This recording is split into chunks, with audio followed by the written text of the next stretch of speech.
Well, I'd like to thank Dr. Inabnet and Dr. Herrera for the invitation to speak today on the topic of laparoscopic adrenalectomy for malignancy. Can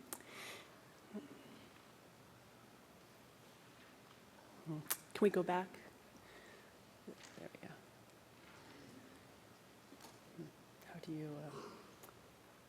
we need to go back another slide, please. Yeah.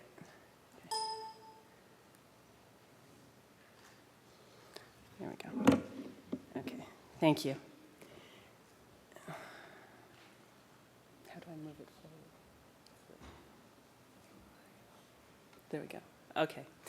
So laparoscopic adrenalectomy was first reported in 1992, and it is well known as being the gold standard for removing benign adrenal tumors with many benefits that we commonly associate with the minimally invasive approach, such as decreased length of stay and decreased complications.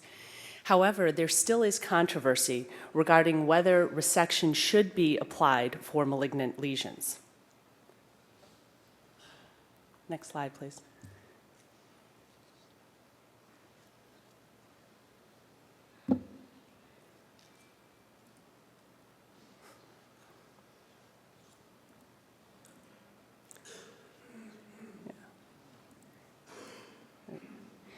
So with regard to adrenalectomy for malignancy, what are the issues that are important to investigate?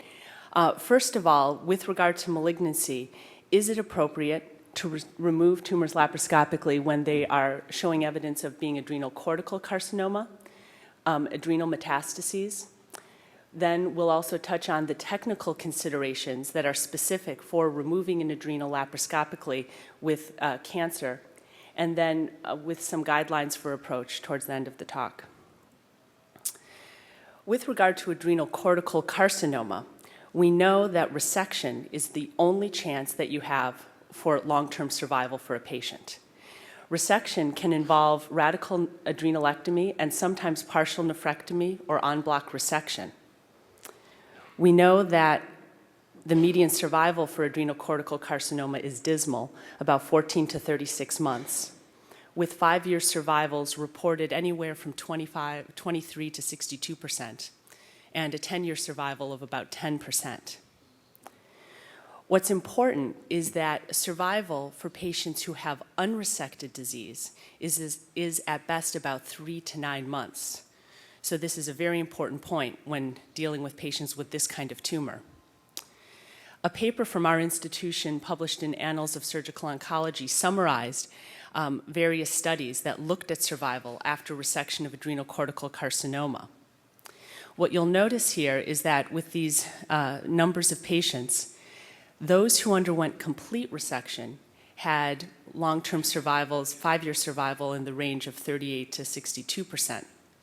However, those who had incomplete resection had almost no 5-year survival or very minimal 5-year survival, again underscoring the importance of complete removal. A paper by Gonzalez and his group at MD Anderson was published in Surgery in 2005 on the topic of laparoscopic resection for adrenocortical carcinoma. From 1991 to 2004, they have identified 170 patients with adrenocortical carcinoma, 6 of whom underwent laparoscopic adrenalectomy for their adrenocortical cancers. These patients were followed for recurrence patterns and for survival. They compared the open approach to the small number of patients who had the laparoscopic approach and carefully documented initial sites of recurrence as well as all sites of recurrence. What you'll see here is that 86% of the open adrenalectomy patients, or 115 of the 133, recurred. All of the patients who underwent lapadrenalectomy recurred. Difficult to say if this is because it was only 6 patients. It's a very small number, but it is striking that they all did recur, some of whom had carcinomatosis at time of recurrence. The laparoscopic resection, however, for these patients was performed largely at outside hospitals, and they were then referred in to MD Anderson. So it's difficult to know how the resections were performed. And the problem with adrenocortical carcinoma is it's such an aggressive bad disease that there is a very high risk of peritoneal carcinomatosis for all cases, whether open or laparoscopic. Now, another paper which has come out in the past few weeks, World Journal of Surgery, looked at 88 patients between 2003 and 2008 who had adrenocortical carcinoma, 17 of whom underwent a laparoscopic approach, 71 with the open approach. And these patients were also followed for recurrence patterns and for survival. They compared the open and laparoscopic group of patients. And what's interesting is that with regard to percent positive margins or intraoperative tumor rupture, the rate was about 50% for those attempted laparoscopically compared to 18% in the open. That correlated with time to local recurrence, 19 compared to 9.6 months. Again, and the conclusions of this paper were that complete or R0 resection is imperative as the most important factor for treating patients with adrenocortical carcinoma. So what about adrenal metastasis? Adrenal metastasis, we have a little bit more data. It's more common. The adrenal gland is a common site of metastasis for non-small cell lung cancer, renal cell carcinoma, colorectal, melanoma, and breast primaries. The metastases are usually confined within the adrenal capsule, and resection of isolated metachronous metastases may improve survival. We know that surgical resection of isolated metastases may provide benefit for well-selected patients by improving their median survival and potential for long-term survival. A group of studies from the 90s looked at various patients with non-small cell lung cancer metastases, mixed groups of metastases, and melanoma mets, comparing those patients undergoing chemotherapy alone for their isolated adrenal metastasis versus surgery. And you can see in all of these series, surgery provided increased median survival compared to chemo alone. A paper by Gill and his group in the Journal of Urology was published in 2005, looking at their series of 33 adrenal tumors. 26 were metastatic adrenal tumors, 7 adrenocortical cancers. In that series, they found a 5-year survival of 40% for all patients in this series who had a laparoscopic adrenalectomy, and a local recurrence rate of 23%. The important thing is that there was no difference in survival based on surgical approach. They also summarized the series that have looked at lapadrenalectomy for malignancy. And again, you can see that there is a potential for durable disease-free survival for patients who have resections for adrenal malignancy. Our own study, which we published in Annals of Surgical Oncology in 2007, looked at this question as well. We identified 94 patients with adrenal metastases between 1995 and 2006. 31 underwent laparoscopic resection, 63 open. And these patients were all followed for recurrence patterns and survival. You can see that the demographics of the tumor origin, most of these patients had non-small cell lung cancer metastases, followed by renal cell, colorectal, melanoma, and a variety of other metastases for a total of 94 patients. We compared the laparoscopic to the open group and found that with regard to margin positivity rate, there was no significant difference in margins, in local recurrence, or in median disease-free interval. Also importantly, there were no port site recurrences in this series. On univariate analysis, the only factor that was significantly associated with decreased survival were tumors greater than 4.5 centimeters. The 5-year estimated survival for this entire cohort was 29%. And at 2 years, we actually had 29 patients, or 37% of our patients, that were still alive.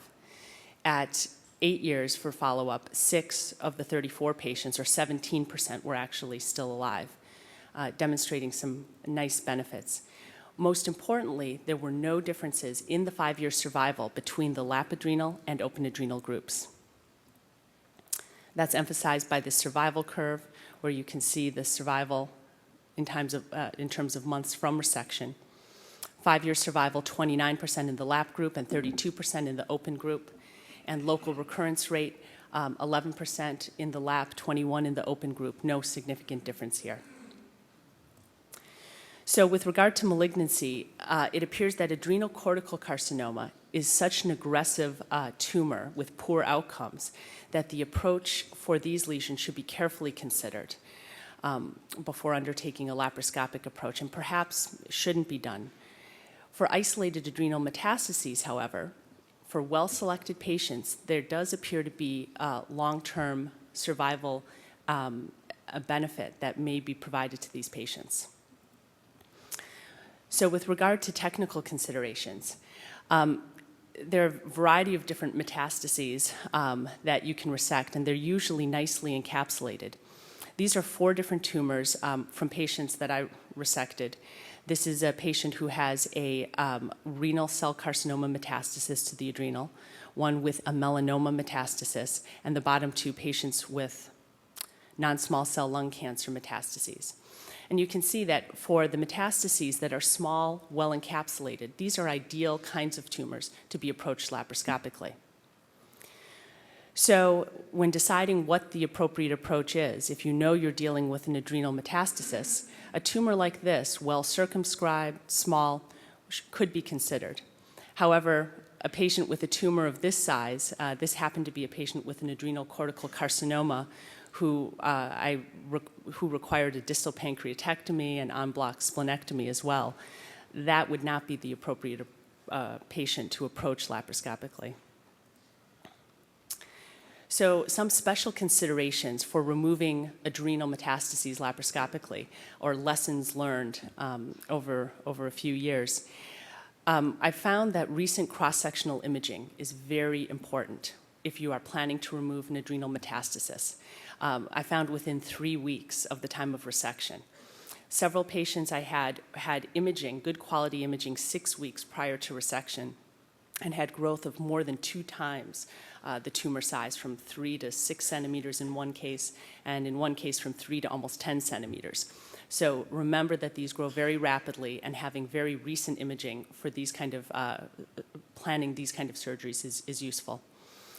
You should also always check bilateral renal function, and preoperatively, I always have a discussion with these patients about the intent of the operation.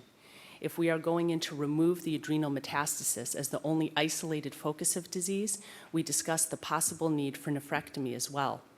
And in cases where I suspect the tumor is wrapping around the renal hilum, I'll ask one of the urologists to be on standby in case we need some additional help and a larger en bloc resection. But it's the kind of conversation you want to have before you're in the OR. Thirdly, the adrenal vein first rule does not apply for adrenal metastases. Oftentimes, these patients have undergone extensive periods of chemotherapy, and these are very sticky tumors. Oftentimes, the lateral and superior dissection is the best place to start, and the vein is really the last thing that you're able to identify. So you can't follow the classic rules here. Also, because patients have had preoperative chemo, taking all of the periadrenal adipose tissue and nodes is important. Oftentimes, the tumor will have regressed with chemotherapy, and if you don't take all of the periadrenal tissue, there's a higher chance that you will have positive margins. And lastly, watch for multiple and large feeding arterial branches. Especially patients who are pre-treated with chemo, such as Avastin, can have very vascular tumors, and you can get surprised when you find additional branches that you didn't expect. So keep that in mind as well. And then lastly, guidelines for approach. I still think one of the best guidelines is that published in Surgical Clinics of North America in 2004. Really, when you're approaching these lesions, as all the speakers before me have emphasized, you look at a combination of factors: adrenal tumor size, and then when you're considering type of adrenalectomy, laparoscopic or open, you look at various factors. Smaller tumors that you suspect are not malignant, those are very appropriate for the laparoscopic approach. The open tumors that are larger, especially greater than 10 centimeters, ones that you suspect will have invasion, local or vascular invasion, which you evaluate by very high quality cross-sectional imaging, those patients you might want to begin with an open approach and not risk the complete resection for the patient. Final comments, please. Okay. So ultimately, the goal is complete tumor resection. It's acceptable for any adrenal tumor that's well encapsulated. And for metastatic lesions, usually confined to the adrenal capsule. It's the laparoscopic approach, treatment of choice for most adrenal lesions. And the most important factor, again, is that we completely remove the tumor and that you don't disrupt the capsule. So with regard to adrenal metastases, this is a safe approach that should be considered for patients who have tumors that you can remove laparoscopically. For adrenocortical cancers, I think the jury is still out, and we need further studies to decide if it's just the severity of the tumor and the biology of how that tumor progresses, or whether the technique is the problem. Thank you.